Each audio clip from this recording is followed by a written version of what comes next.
Who knows what today is? No one? No one? Well, I'll give you a hint. Today's Cinco de Mayo! Yeah! Mexican holiday. It's pretty sick. But today, Cinco de Mayo, is the special day where people can pretend that they're Mexican. So we need to have some Mexican food for dinner. So today, I'm going to make some sopes. First thing you have to do, obviously, is wash your hands. Next up, I'm going to take the flour, take 1.5 cups of water and 2 cups of the flour. And then it's going to get a little messy. Definitely want to have some clean hands for this bit. Before I do that, though, I got to wrap up the flattener to make sure that it stays nice and clean. And now, yeah, I'm just going to use my hands to mix up all the flour and the water. And yeah, like I said, it's going to be really, really messy. So I would definitely make sure you've got super clean hands when doing it and you don't mind your area getting a little messy. So once everything is all mixed up, then I can start putting together a fist-sized chunk of the one and just make it flat and put up the sides. Those are called riverbanks. And yeah.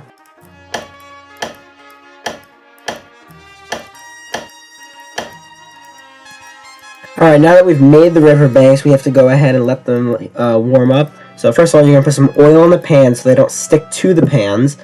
Next up, we're going to go ahead and put the riverbanks on the pans. Now while they warm up, I'm going to go ahead and start the beans. So I'm going to open up the beans, wait forever for them to drain. But when they're finally drained, I can go ahead and put them in the pot. Now once they're in that pot, I can make sure the heat's on low and just mash them. Just mash them until they're fully mashed, like a paste. You can have some solid beans left over, but you really want it to just be like a paste. Now some of the riverbanks are done being cooked, so I'm going to go ahead and take them off the burner. And in the meantime, while I'm waiting for the other ones, I'm going to start cutting up some of the tomatoes. And we are not done setting up the vegetables and fruit for this, so I'm going to shred some lettuce, put it in a colander, and once I have all the lettuce shredded, it'll be much easier for me to go ahead and wash it all out. Now that some of them are done, I can go ahead and start putting them together.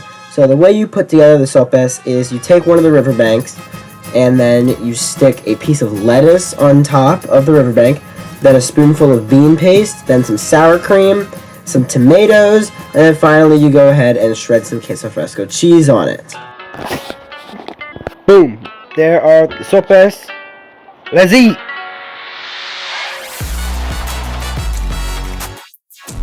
That's what's left now. And that's how you make sopes for Cinco de Mayo.